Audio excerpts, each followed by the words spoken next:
Channel భక్తి మానసులకు స్వాగతం సుస్వాగతం. శ్రీ సాయిధర చరిత్రం 15వ అధ్యాయం. నారదీయ కీర్తన పద్ధతి. చౌల్కరు చక్కెరలేని తేనీరు 2 బళ్ళు. 6వ అధ్యాయంలో షిరిడీలో జరుగు శ్రీరామనవమి ఉత్సవం ఎట్లు ప్రారంభమయ్యను, ఆ సమయంలో హరిదాసులు తెచ్చుటకు ఎంత కష్టంగా ఉండేది, తుదకు ఆ పనిని దాసగను మహారాజు నిర్వహించినట్లు బాబా శాశ్వతముగా నియమించుట, దానిని ఇప్పటి వరకు దాసగను జయప్రదముగా నడుపుట అన్నవి చదవరులు జ్ఞాపకం ఉంచుకునే ఉందురు. ఈ అధ్యాయంలో దాసగను హరిగను ఎట్లు చెప్పువారో వర్ణించును. నారదీయ కీర్తన పద్ధతి. సాధారణంగా మహారాష్ట్ర దేశంలో హరిదాసులు హరికథ చెప్పునప్పుడు ఆడంబరమైన నిండు అంగరకాలు వేసుకునేరు. తలపైని పాగా కానీ పేట అనగా ఒక విధమైన ఎర్రని మహారాష్ట్రకు టోపీ కానీ, పొడవైన కోటు, లోపల చొక్కా, పైన ఉత్తరీయము, మామూలుగా ధరించేది దోవతిని కట్టుకునేది. ఈ ప్రకారముగా దుస్తులు ధరించి షిరిడీలో హరికథ చెప్పుడకై దాసగను తయారయ్యను. బాబా సెలవు పొందుటకై మసీదుకు పోయెను. బాబా అతనితో, ఏమై పెళ్లి కొడుక, ఇంత చక్కగా ముస్తాబై ఎక్కడికి పోవచ్చున్నావు అని. హరికథ చెప్పుడుకు పోవచ్చున్నానని దాసగను జవాబిచ్చాను. అప్పుడు బాబా ఇట్లను, దానికి ఈ దుస్తులన్నీ ఎందుకు? కోటు, కండువా, టోపీ మొదలగునవి ముందర వెంటనే తీసి పారవేయము. శరీరముపై ఈ అలంకారాలన్నీ ఎందుకు? వెంటనే దాసగను వాటినన్నిటినీ తీసి బాబా పాదముల వద్ద ఉంచెను. అప్పటి నుంచి హరికథ చెప్పినప్పుడు దానిని దాసగను ఎన్నడూ ధరించలేదు. నడుము మొదలు తల వరకు ఏమీ వేసుకునేవాడు కాదు. చేతిలో చిరతలు, మెడలో పూలమాల మాత్రమే ధరించేవాడు. ఇది మహారాష్ట్ర దేశంలో తక్కిన హరిదాసులు అవలంబించు పద్ధతికి వ్యతిరేకం. నారద మహర్షియే హరికథను ప్రారంభించిన వారు. వారు తలపైని శరీరంపైని ఏమీ తొడిగేవారు కాదు. చేతి యందు వీణను ధరించి ఒక చోట నుంచి ఇంకొక చోటికి హరినామ సంకీర్తన చేయించు పోవారు. చౌల్కరు చక్కెరలేని తేనీరు. పూనా అహ్మద్నగర్ జిల్లాలో బాబాను గూర్చి అందరికీ తెలియను, కానీ నానా సాహెబ్ చందర్కరు ఉపన్యాసం వల్లను దాసగను హరికథల వల్లను బాబా పేరు కొంకణ దేశమంతయు ప్రాకెను. నిజముగా దాసగను తన చక్కని హరికథల వల్ల బాబాను అనేకులకు పరిచయం అనర్చెను. హరికథలు వినుటకు వచ్చిన వారికి అనేక రుచులుండును. కొందరు హరిదాస్ గారి పాండిత్యములకు సంతసించెదరు, కొందరికి వారి నటన, కొందరికి వారి పాటలు, కొందరికి హాస్యము, చమత్కారము, సంతోషము కలుగజేయును. కథాపూర్వమున దాసు గారు సంభాషించు వేదాంత విషయములు వినుటకు కొందరు, అసలు కథను వినుటకు కొందరు వచ్చెదరు. వచ్చిన వారిలో చాలా మందికి భగవంతుని యందు గాని ఏవుల యందు గాని ప్రేమ విశ్వాసములు కలుగును. కానీ దాసగని యొక్క హరికథలు వినువారిల మనస్సులపై కలుగు ప్రభావము అతి సమ్మోహనకరముగా ఉండెను. ఇచ్చట ఒక ఉదాహరణము ఇచ్చదము. ఠానాలోనున్న కౌపిలేశ్వరాలయంలో ఒకనాడు దాసగను మహారాజు హరికథ చెప్పుచు సాయి మహిమను పాడుచుండెను. కథను వినుటకు వచ్చిన వారిలో చౌల్కర్ అన్నతడు ఉండెను. అతడు పేదవాడు. ఠానా సివిల్ కోర్టులో గుమస్తాగా పనిచేయుచుండెను. అతడు దాసగను కీర్తన విని శ్రద్ధగా వినెను. వాని మనస్సు కరిగెను. వెంటనే అక్కడికక్కడే మనస్సునందు బాబాను ధ్యానించి ఇట్లు మొక్కుకొనెను. బాబా, నేను పేదవాడును. నా కుటుంబమునే నేను పోషించుకొనలేకున్నాను. మీ అనుగ్రహం చేత సర్కారు వారి పరీక్షలో ఉత్తీర్ణుడనై స్థిరమైన ఉద్యోగం లభించినచో నేను షిరిడీకి వచ్చేదను. నీ పాదములకు సాష్టాంగ నమస్కారం చేసేదను. నీ పేరున కలకండ పంచిపెట్టుదును. బాబా కృపచే చౌల్కర్ పరీక్షలో పాస్ అయ్యను. స్థిరమైన ఉద్యోగము దొరికెను. కనుక మొక్కు చెల్లించవలసిన బాధ్యత ఎంత త్వరగా తీర్చినచో అంత బాగుండుననుకున్నాను. చౌల్కర్ బీదవాడు.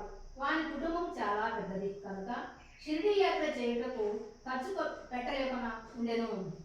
ఎవరైనా పర్వత శిఖరమైనా దాటవచ్చును గాని బీదవాడు తన ఇంటి గడపనే దాటలేడని కదా లోకోక్తి.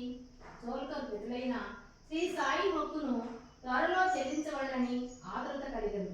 కావున తన సంసారమునకు ఖర్చులను తగ్గించి కొంత పైకమును మిగుల్చుకొనవలనని నిశ్చయించుకున్నాను.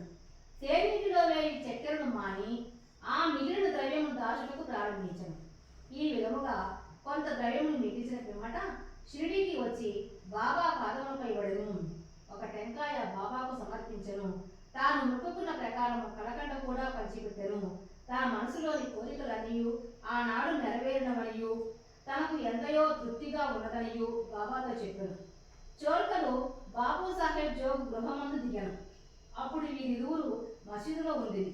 ఇంటికి పోవుటకై వారు లేచి నిలువగా బాబా జోగును పిలిచి ఇతనను, నీ అతిథికి టీ కప్పులలో విరివిగా చక్కెర వేసి ఇమ్ము.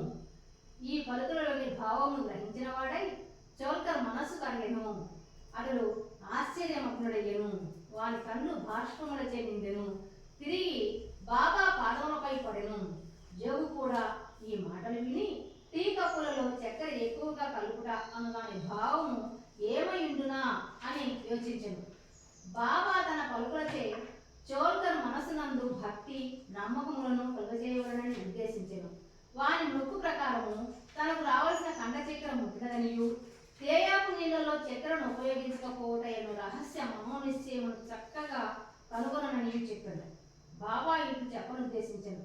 నా ముందర భక్తితో మీ చేతులు చాపినచో వెంటనే రాత్రింబవళ్ళు మీ చెంత నేను ఉండేదను. నా దేహము ఇచ్చట ఉన్నప్పటికీ సప్త సముద్రుల కవ్వల మీరు చేయించిన పనులు నాకు తెలియదు. ప్రపంచమున మీకిచ్చవచ్చిన చోటుకు పోవుడు నేను మీ చెంతనే ఉండేదను. నా నివాస స్థలము మీ హృదయమునందే. నేను మీ శరీరములోనే ఉన్నాను. ఎల్లప్పుడూ మీ హృదయములలోనూ సరోజన హృదయములందు గల నన్ను పూజింపుడు. ఎవరు నన్ను ఈ విధముగా గుర్తించెదరో వారు ధన్యులు, పావనులు, అదృష్టవంతులు. బాబా చోల్కర్కి ఎంత చక్కని ముఖ్యమైన నీతిని ఈ విధంగా బోధించను కదా. 2 బల్లులు. ఈ అధ్యాయమును 2 చిన్న బల్లుల కథతో ముగించెదను. ఒకనాడు బాబా మసీదులో కూర్చొని ఉండెను. ఒక భక్తుడు బాబా ముందర కూర్చొని ఉండెను. ఒక బల్లి టిక్కు టిక్కుమని పలికెను. కుతూహలమునకై ఆ భక్తుడు బల్లి పలికిన దానికి అర్థమేమని బాబాను అడిగాడు. అది శుభశకునమా లేక అశుభమా అని ప్రశ్నించను.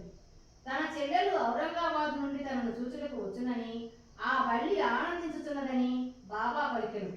భక్తుడు నిర్గాంతపోయి కిమ్మనక కూర్చుండెను. బాబా పలికిన దానిని అతడు గ్రహించలేకుండెను. కొంత తడవైన పిమ్మట ఔరంగాబాద్ నుండి ఎవరో గుర్రముపై బాబా దర్శనమునకై షిరిడీకి వచ్చింది. అతడు ఇంకనూ కొంత దూరం పోవలసి ఉండెను. కానీ వాని గుర్రము ఆకలిచే ముందుకు పోలేకుండెను. గుర్రమునకు ఉలవలు కావలసి ఉండెను. తన భుజముపై ఉన్న సంచిని తీసి ఉలవలు తీసుకొని వచ్చుటకై పోవునప్పుడు దానిలో ఉన్న ధూళిని విదిలించెను. అందులో నుండి ఒక బల్లి క్రిందపడి అందరూ చూస్తుండగా గోడనెక్కెను. ప్రశ్నించిన భక్తులకు అదంతయు జాగ్రత్తగా గమనించమని బాబా చెప్పెను. వెంటనే ఆ బల్లి తన సోదరి వద్దకు సంతోషంతో పోయెను. చాలా కాలము పిమ్మట అక్క చెల్లెళ్ళు కలిసి కొనిది. ఒకరినొకరు కవిలించుకొని ముద్దుడుకొనిది. గుర్రముగా తిరుగుచు అధిక ప్రేమతో ఆడిరి. షిరిడీ ఎక్కడా, ఔరంగాబాద్ ఎక్కడా? గుర్రపు రౌతు ఔరంగాబాద్ నుండి బల్లిని తీసుకొని షిరిడీకి ఎట్లు వచ్చెను? రాబోయే 2 అక్కచెల్లెళ్ళు కలియుదురని బాబా ముందుగానే ఎట్లు చెప్పగలిగను? ఇది అంతయు బహు చిత్రంగా ఉన్నది. ఇది బాబా సర్వజ్ఞుడని నిరూపించుచున్నది. ఉత్తరలేఖనం. ఎవరైతే ఈ అధ్యాయమును భక్తి శ్రద్ధలతో నిత్యము పారాయణ చేసేదరో వారి కష్టములన్నీ శ్రీ సాయినాథుని కృపచే తెలుగును. సద్గురు శ్రీ సాయినాథ శుభమవతు. ఈ వీడియో మీకు నచ్చినట్లయితే